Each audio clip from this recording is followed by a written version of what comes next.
How's it going, guys, and welcome back. In Astral Chain, honestly, other than combat, it didn't seem like there were that many things to learn as you progress through the game, to a point where we almost didn't do things I wish I knew earlier for Astral Chain. However, once we got into the late game, there was quite a few things I started to realize and started to learn that I really did wish I knew earlier. So with that said, let's jump straight into it. One of the coolest things I realized really late game, fighting the final boss of the base game, was that there's a way to actually have two legions out at once. For the most part, the majority of the game is relatively easy, so I didn't worry too much about being too specific of what skills I was using, of what abilities I had equipped, but once I got to the final boss of the game, I was having quite a rough time, so I really dived in and started investigating stuff, and this is when I realized you could do this. It's only going to be for a short time, but in that short time you can get in so much damage. This has literally been my lifesaver in post-game where the game really gets tough. Having two legions out at once is a game changer. So how do we actually do this? Well, it's really simple. All we need to do is unlock the hit rush skill for any of our legions, or even multiple of them if you really want to get overkill and chain them all together. So what the hit rush skill actually does is it unchains your legion from you and it fights freestyle by itself without actually being chained to your command. This means that during this time you have no control over your legatos. However, what the game doesn't tell you is that during this time that your legion is actually unchained from you, you can switch through to another legion and summon them out while your other one is still free fighting in the background. And like I said, while it's not a long time, maybe it stays around for 10-15 seconds, that's 10-15 seconds where your damage is just going to skyrocket through the roof, which is obviously insanely useful against individual bosses and even crowds of enemies to sort of spread out where you're taking damage and where you're dealing damage. And as I said a few seconds ago, if you really want to go overkill with this, you can make it so the next legion you swap to also has hit rush ready, so when the other one disappears, you can send this one into unchained mode and then switch out to the next one. And I wanted to start out with this tip because I think it's the most useful combat tip I've realized throughout the entire game. And quite honestly, other than that, as far as combat tip goes, just spend a lot of time in the training room to get your combos down, really learn when your sync attacks are coming in, depending on what weapon you're using.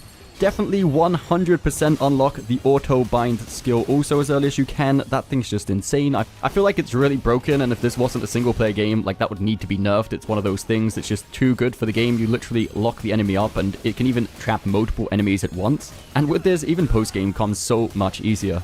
Another quick tip that a lot of you have probably realized, but I want to include it in now we're talking about combat for those of you who are just starting out. Don't spam the dodge button too much. Try to be as precise as you possibly can while dodging. The reason for this is because after every third consecutive dodge, your character will stagger and be left wide open where you can't move for a second or so. And this can be very dangerous, so if you are going to spam it, try to only do 2 dodges, then wait a second, and then maybe another 2 dodges. Never try to use that third dodge unless it's absolutely necessary, as it's leaving you really open to damage.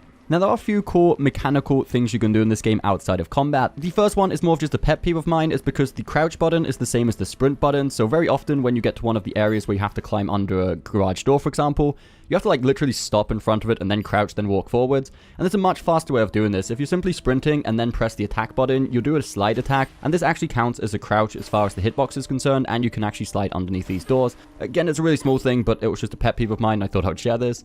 Now, the second out of combat game mechanic I want to share isn't one I've used a whole lot, but I saw it on Reddit like the second day of the game release, and I thought it was really cool, and it's a nice thing to be able to do, and it definitely does have its uses. And that's going to be how to actually jump inside Astral Chain. So as you know, outside of combat, there's no really jump button other than if you're using the Beast Legion, and even that's not exactly a high jump, it's more of a long jump.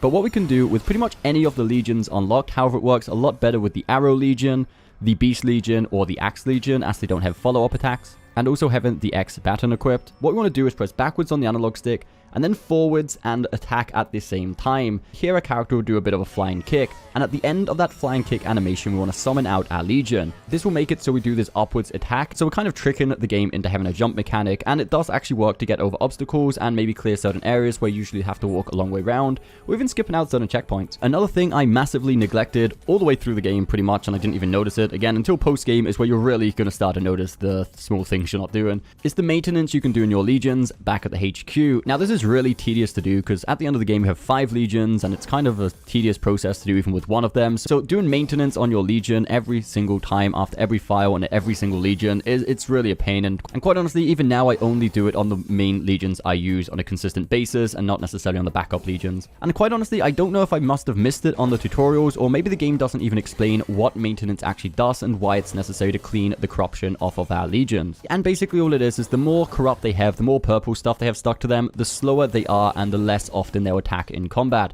So if they're sparkling clean, they'll be faster and have higher attack rate. Those are the only two downsides I've noticed to not keeping up with the maintenance on your legatus, but maybe there's some more. If you do know of any other reasons we should do maintenance, definitely leave them in the comments down below. Now this next one isn't mind-blowing, it's not one of those things that nobody knew you could do, but it's definitely something that you need a constant reminder of, which is make sure you're claiming your rewards for the orders.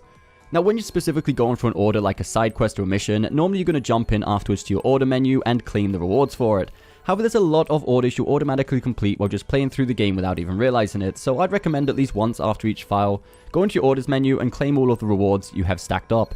Because more often than not, the rewards are going to be upgrade materials we can use to upgrade our weapon and our legatus, which again, you should be doing as often as possible, especially while playing on the higher difficulties. It makes the game so much easier. Also on that same note, make sure you're selling off your salvage each time you go back to HQ, or at least relatively often, as they don't have much use. Other than the empty cans and the cat food, everything else I just sell pretty much every time I go back just to get some extra cash. But if you really want to farm money as quickly as possible in this game, there's a really cool method I seen over on the 100% Guides channel, as well as in a post in Reddit. I'm not sure who found it first, so I don't know who to give credit to. But what you can do is you can go into the secret hermit shop behind the hologram door in file number 3, and there's going to be a chest you can loot inside the room where the shop is. The first time it's going to be the rare or premium material code, but after that, every time you revisit the file and pick up this chest, it's going to be a leaking battery, which sell for 10,000 each time. In fact, you can sell it to the merchant sitting right next to it on the sofa. So you can just grab this, sell this, quit out, and do it again and again, and it's definitely the fastest way to get money in this game. Another quick thing I didn't realize until way too late is these little blue glowing lights you see around the level sometimes, like the one you can see on screen. They're actually items that you can pick up, so you can just get your arrow legion out and shoot them down, and that's going to be a free item, which I missed out on so many of these early game, which I didn't even realize there was a thing. Now, the final one is only going to apply to a specific type of player with a specific type of mindset, because I know a lot of people, especially if you're into the games enough to actually look up videos like these of things I wish you knew earlier and tips and tricks, most likely you're quite a completionist and probably do a lot of the side quests and collect the stuff actually going through the levels and be pretty powerful by the time you get to end game.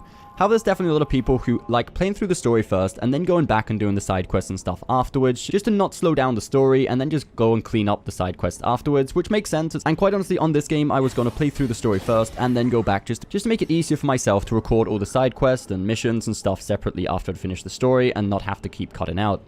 But as I've mentioned a few times in this video, I had quite the surprise once I got to post-game on this. It's actually, the difficulty jump is insane. It's like as soon as you finish the game and jump into the post-game content, the difficulty just skyrockets. And if you haven't been keeping up with the side quests and stuff, you're going to be pretty underleveled and you're going to have a hard time.